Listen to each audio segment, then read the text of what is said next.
Desde os primórdios da história, existe uma mentira que o coração humano se recusa a abandonar. Uma mentira tão doce, tão reconfortante, que ela se tornou a base do orgulho humano. Você é livre. Livre para escolher, livre para decidir seu destino, livre para moldar a sua própria verdade.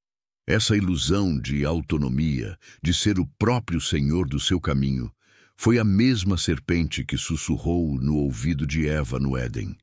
Sereis como Deus. O mundo abraçou essa mentira como um evangelho alternativo. A cultura moderna a ergue como um dogma inquestionável. Os homens querem crer que dentro de si mesmos possuem a chave da própria salvação, como se a vontade humana fosse um território neutro, imaculado, pronto para inclinar-se a Deus a qualquer momento. Mas Calvino enxergou aquilo que poucos tiveram coragem de admitir. O homem ama a sua suposta liberdade, porque ela mascara a sua real escravidão. Acreditar que somos livres por natureza é confortar um ego que teme ser confrontado pela soberania de Deus. É por isso que as pessoas se irritam com a doutrina da eleição.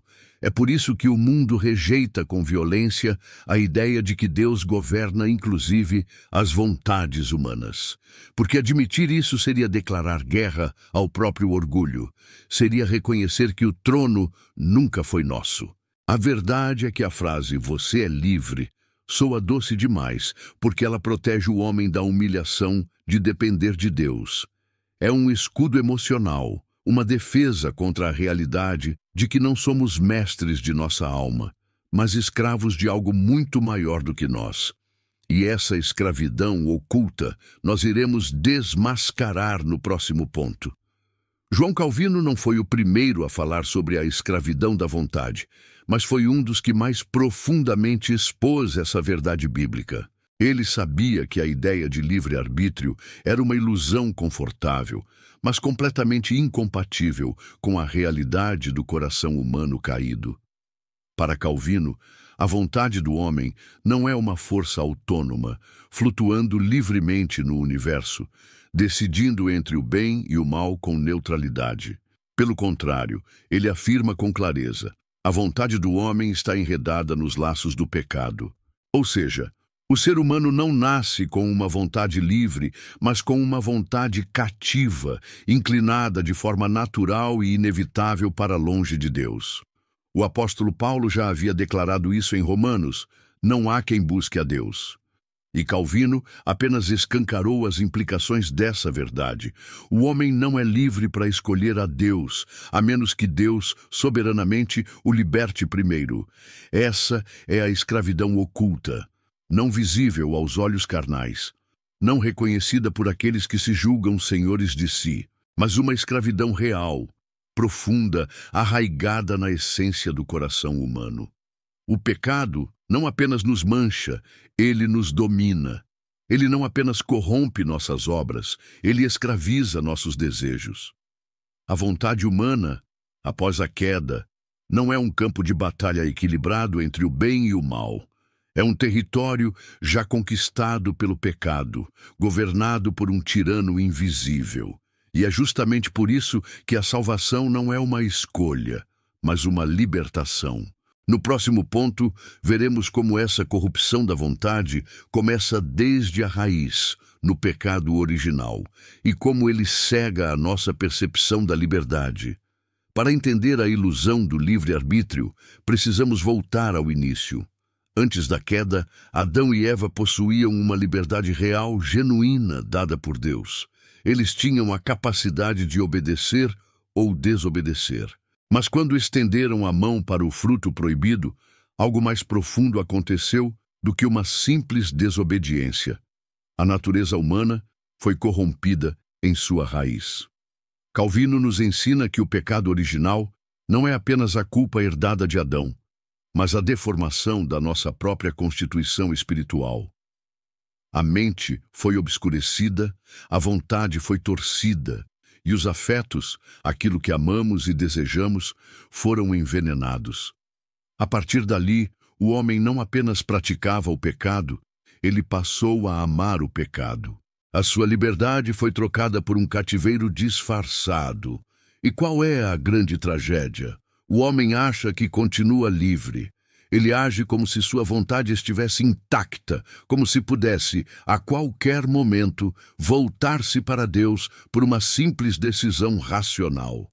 Mas essa é a cegueira do pecado original. O homem não vê sua escravidão.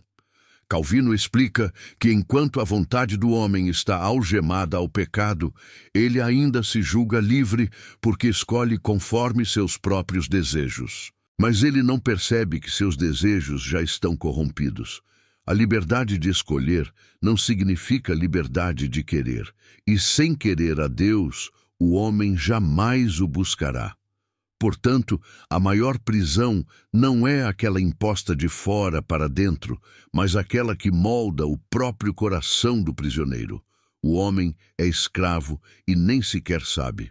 No próximo ponto, vamos desmontar a falsa segurança da ideia de livre-arbítrio e mostrar como essa crença é uma ilusão que desafia o próprio testemunho da Escritura.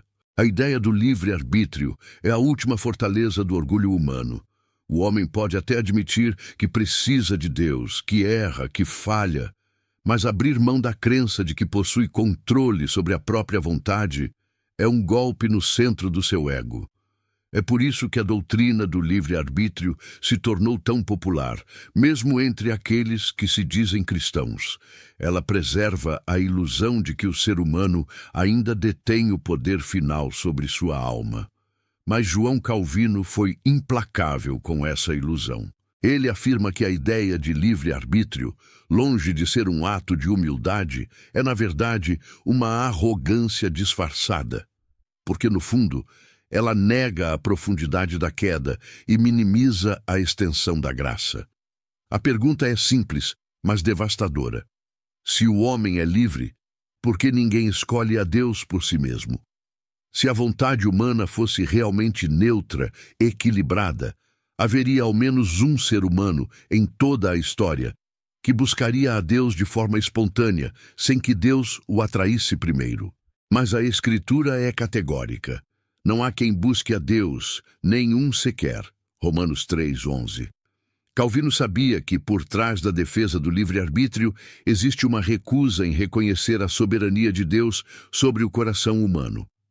O livre-arbítrio coloca o homem no trono de sua alma e rebaixa Deus à posição de um mero espectador, torcendo para que a criatura decida amá-lo. Mas essa não é a narrativa da Bíblia. A Escritura revela um Deus que age primeiro, que escolhe, que chama, que regenera. Um Deus que não depende da vontade do homem para ser Deus. Por isso, Calvino nos confronta. O que você chama de livre-arbítrio não passa de uma ilusão alimentada pelo orgulho, uma ilusão que precisa ser desmascarada para que Deus seja reconhecido como o único soberano, até mesmo sobre as vontades humanas. No próximo ponto, vamos expor o porquê de o homem natural, mesmo achando-se livre, sempre escolher contra Deus. Aqui está uma das verdades mais humilhantes que João Calvino nos ensina. O homem, em seu estado natural, sempre escolherá contra Deus. Não por falta de informações, não por ausência de oportunidades, mas porque a sua vontade está escravizada pelos desejos corrompidos do coração. Isso significa que, diante das opções, o homem caído não age como um juiz imparcial, avaliando os prós e contras da obediência a Deus. Pelo contrário, ele já entra nesse tribunal como réu rebelde, amando as trevas e odiando a luz. Como Jesus declarou, a luz veio ao mundo, mas os homens amaram mais as trevas do que a luz, porque as suas obras eram más. João 3,19. A escolha do homem natural é uma escolha viciada. Sua mente rejeita a verdade, sua vontade foge da submissão e seus afetos abominam a santidade. Ele não é neutro, ele não está em cima do muro, ele é inimigo de Deus por natureza. Calvino descreve esse estado como uma servidão voluntária. O homem é prisioneiro, mas ao mesmo tempo escolhe se manter assim. Ele ama as correntes que o prendem. Ele defende a sua suposta liberdade, enquanto sua alma se afunda na escravidão mais profunda. E esse é o ponto decisivo. A vontade humana não é forçada a rejeitar Deus. Ela o faz de bom grado. Ela escolhe o pecado porque deseja o pecado. E enquanto Deus não intervier com sua graça soberana, o homem continuará trilhando o caminho largo da destruição, acreditando que foi ele quem escolheu. É por isso que a salvação não é uma mera decisão humana, mas uma obra sobrenatural que liberta o cativo da escravidão do seu próprio coração. No próximo ponto, vamos explorar essa realidade ainda mais profundamente, ao entender como o pecado se torna o verdadeiro dono da vontade humana. João Calvino enxergava a vontade humana como um trono. Mas esse trono, após a queda, não está vazio. Ele tem um usurpador, o pecado. O pecado não é apenas um ato que praticamos, mas um senhor que governa. Ele reina sobre os pensamentos, sentimentos e desejos mais profundos do coração humano. A vontade não é uma força neutra lutando entre o bem e o mal. Ela está acorrentada a um senhor tirano. Calvino é claro. A vontade do homem não apenas se inclina ao pecado, ela está cativa dele. E como todo cativo, o homem não tem força para romper essas correntes por si mesmo. A escravidão da vontade não significa que as pessoas são forçadas a pecar contra a própria vontade, mas sim que a vontade já está corrompida e escolhe o pecado livremente, mas sem perceber que essa escolha é, na verdade, uma servidão. O apóstolo Paulo descreve essa condição em termos de escravidão espiritual, porque aquilo que faço não aprovo, pois o que quero, isso não faço, mas o que aborreço, isso faço. Romanos 7,15. Essa não é uma descrição de luta neutra, mas de uma vontade prisioneira. Mesmo sabendo que está errada, a vontade humana é incapaz de se libertar sozinha. O pecado se apodera da alma e a governa com mãos invisíveis, moldando os desejos e inclinando a mente para a rebelião contínua. Calvino nos lembra que essa escravidão não é imposta de fora. Ela é intrínseca à nossa natureza caída. E enquanto a vontade não for libertada pela ação soberana de Deus, o homem seguirá servindo ao pecado como um súdito leal. Mas existe um evangelho capaz de quebrar essas correntes. No próximo ponto, veremos como o evangelho é a única mensagem que realmente liberta a vontade cativa do homem. Diante de uma humanidade convencida de sua autonomia, o evangelho chega como uma afronta. Ele não apenas oferece perdão, ele declara guerra contra o orgulho humano. O Evangelho não se apresenta como um convite cortês, onde o homem, em sua suposta liberdade, pode ponderar e decidir se aceita ou não. O Evangelho é uma mensagem de libertação soberana, uma invasão divina no território cativo da alma. João Calvino enfatiza que a pregação do Evangelho é o instrumento pelo qual Deus quebra as correntes da falsa autonomia humana. O Evangelho expõe a escravidão oculta do coração, desmonta a ilusão do livre-arbítrio e revela a verdadeira condição do homem, um cativo que precisa ser libertado pela graça irresistível de Deus. O apelo do Evangelho não é uma mera proposta, é um chamado eficaz que opera internamente no coração daquele que Deus elegeu. Quando Deus fala através da sua palavra, Ele não está esperando que a vontade humana decida abrir a porta. Ele mesmo a arromba, entra e transforma a natureza daquele coração.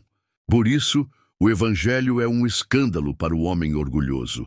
Ele confronta a ideia de que o homem pode, por si mesmo, escolher servir a Deus. E, ao mesmo tempo, ele é a única esperança real para o prisioneiro espiritual, pois é Deus quem age primeiro, quem liberta, quem vivifica, quem converte a vontade rebelde. O Evangelho de Cristo é o golpe fatal na ilusão da autonomia humana. É a mensagem que humilha o homem e exalta a soberania de Deus. No próximo ponto, vamos explorar como essa verdadeira liberdade não nasce da vontade do homem, mas da graça soberana que age antes, durante e depois da conversão. O mundo prega uma liberdade que nasce de dentro para fora, uma autonomia onde o homem, pela força da própria vontade, decide seu destino espiritual. Mas João Calvino nos mostra que essa ideia é um engano fatal. A verdadeira liberdade não brota da vontade humana, ela é implantada pela graça soberana de Deus. A vontade cativa do homem não pode libertar a si mesma. Seria como pedir a um morto para levantar-se do túmulo ou a um cego para enxergar sem ajuda.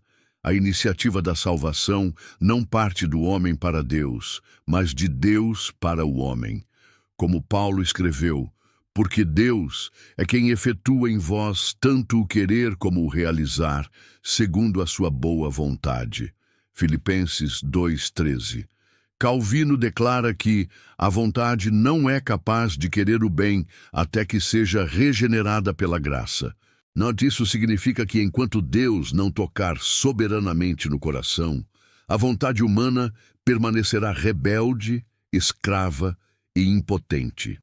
A graça de Deus não é uma mera ajuda externa, um empurrãozinho para que a vontade decida.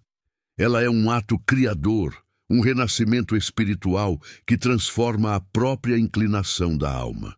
Deus não apenas convida, Ele cria em nós um coração novo, com novos desejos, novas inclinações e uma nova liberdade. Liberdade verdadeira, que consiste em desejar e amar a Deus acima de todas as coisas. Essa liberdade não é fruto da decisão humana, mas do poder irresistível da graça.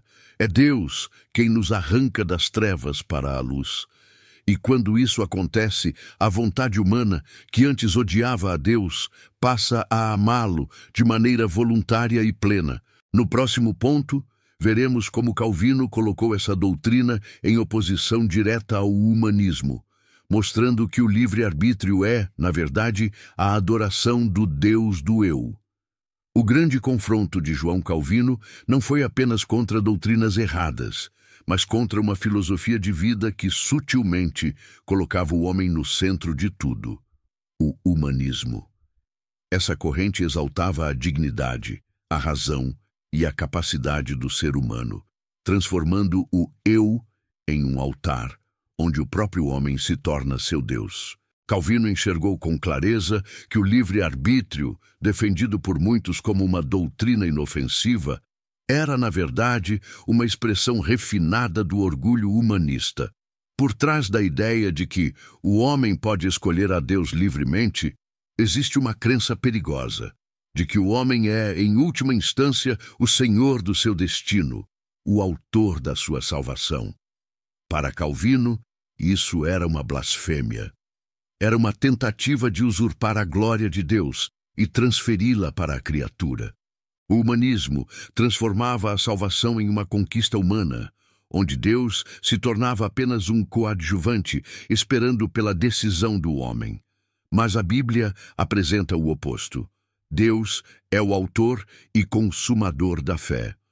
Por isso, a teologia de Calvino foi uma ofensiva direta contra o Deus do eu. Ele pregava uma visão de mundo onde o homem é radicalmente dependente da misericórdia divina, onde a vontade humana está subordinada à soberania de Deus em tudo, inclusive na salvação. A guerra de Calvino contra o humanismo não era meramente teológica, era uma batalha pela glória de Deus. Porque todo ensino que exalta a capacidade do homem, em detrimento da soberania divina, é um atentado contra a majestade de Deus.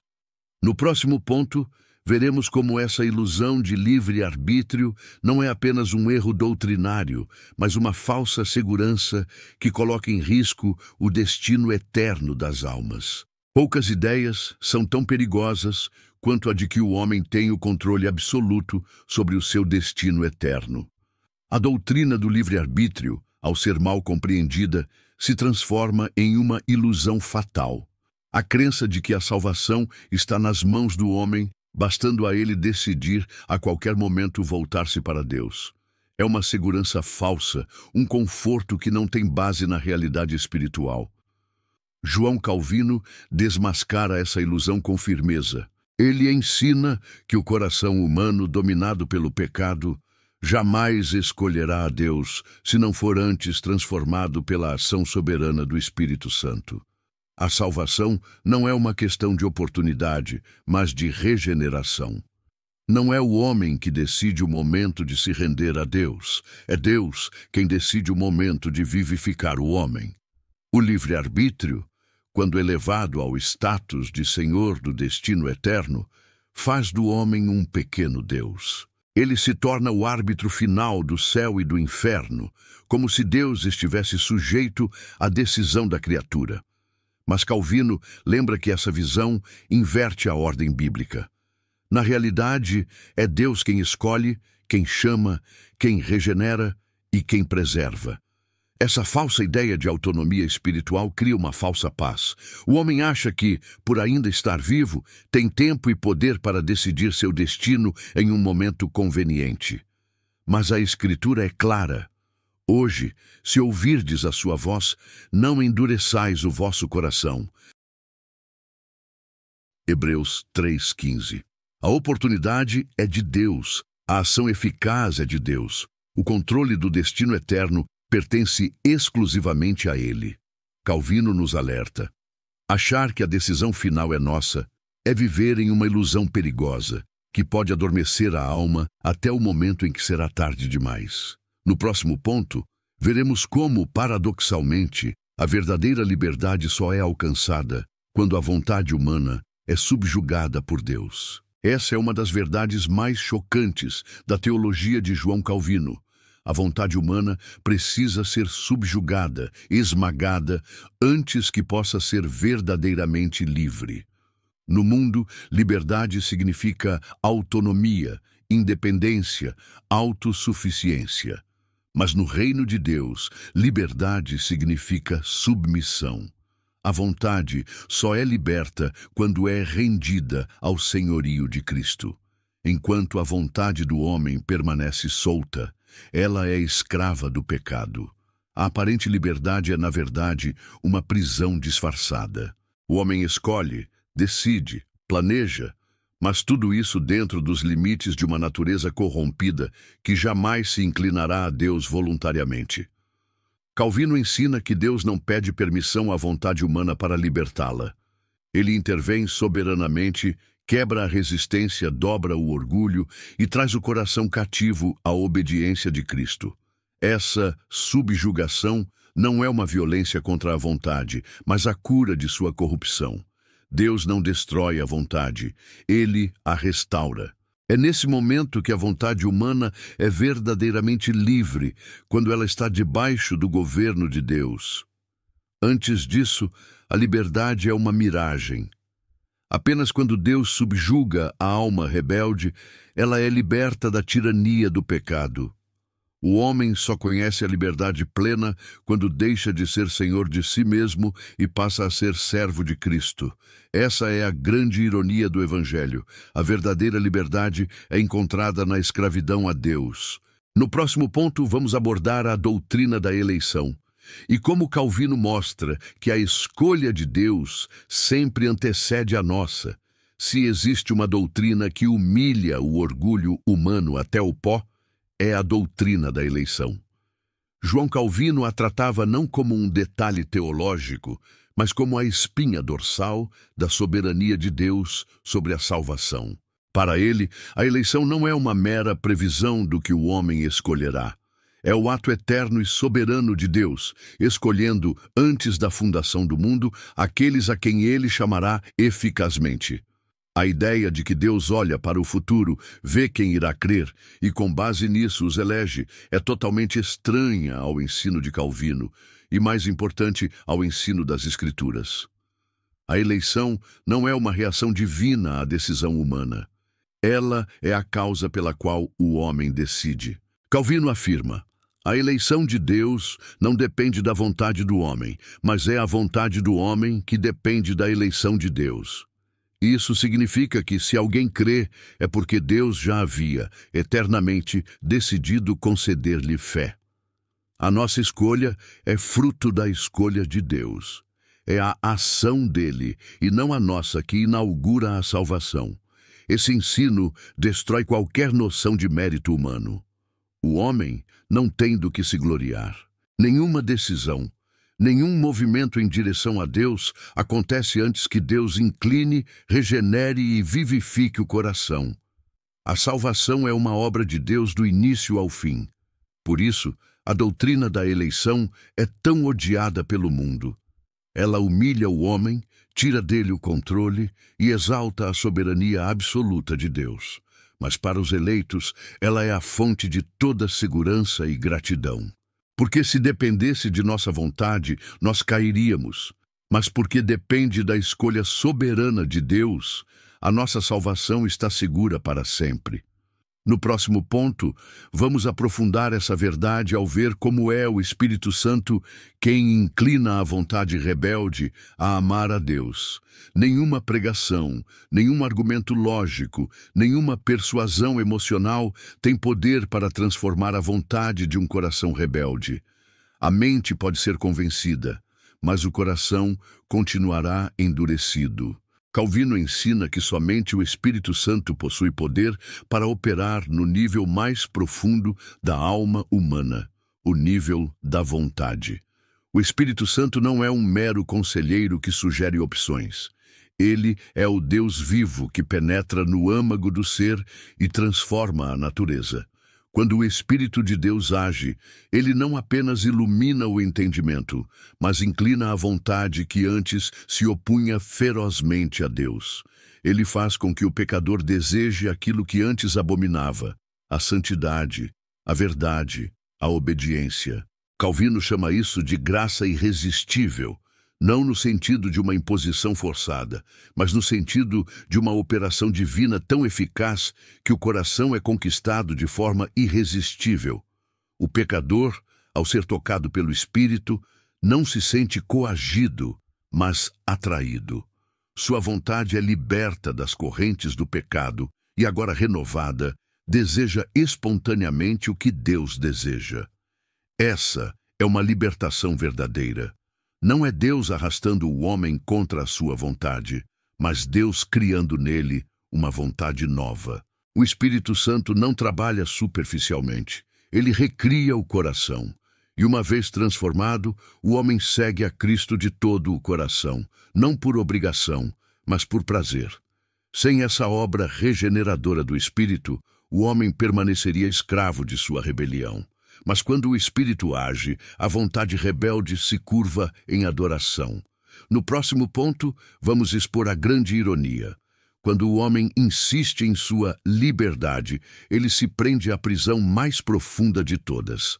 Existe uma ironia trágica no coração humano. Quanto mais o homem se agarra à sua suposta liberdade, mais profundamente ele se afunda em sua escravidão. O livre-arbítrio, quando exaltado como um trono de autonomia, se torna uma cela de orgulho onde o homem se tranca por dentro. Calvino enxergou que o orgulho humano é a cela mais segura e a prisão mais resistente. O homem que se vangloria de ser livre para escolher Deus, sem perceber, está apenas declarando sua completa incapacidade de reconhecê-lo. Ele está cego pela arrogância, escravo da própria ilusão de controle. Essa liberdade, celebrada pelo mundo, nada mais é do que uma cadeia dourada. Ela oferece a sensação de poder e independência, mas na realidade mantém a alma acorrentada à rebelião. O orgulho do livre-arbítrio é a prisão mais profunda, porque é a prisão que o homem ama e protege. Calvino sabia que o maior obstáculo à salvação do homem não é a sua fraqueza, mas o seu orgulho. O homem não quer um salvador, ele quer ser seu próprio salvador. E enquanto essa fortaleza de orgulho não for derrubada pela graça, ele continuará prisioneiro de si mesmo. É por isso que a pregação do Evangelho deve humilhar o homem antes de exaltá-lo. A alma precisa ser despida de suas falsas liberdades para ser vestida da verdadeira liberdade em Cristo. A única saída dessa prisão é a rendição total a Deus. No próximo ponto, vamos concluir mostrando como a verdadeira glória da salvação está em Deus humilhar o homem para exaltar a si mesmo. João Calvino nos ensina que a salvação não é uma conquista do homem para a glória do homem. É uma obra de Deus que humilha o homem e exalta exclusivamente a Deus. O verdadeiro evangelho arranca de nós toda e qualquer razão para vanglória pessoal. Ele revela que fomos salvos não porque quisemos, não porque decidimos, mas porque Deus nos quis e Deus decidiu. O homem não corre para Deus voluntariamente. Ele não clama por redenção de si mesmo. Ele é salvo contra a sua própria vontade rebelde, para que depois, com a vontade transformada, glorifique aquele que o subjugou em amor. Esse é o paradoxo glorioso. Deus salva o homem involuntário para fazer dele um adorador voluntário. Calvino não estava interessado em um cristianismo centrado no homem. Ele sabia que a única forma de Deus receber toda a glória é se o homem for completamente esvaziado de si mesmo. A verdadeira conversão não acontece enquanto o homem tenta preservar sua autonomia.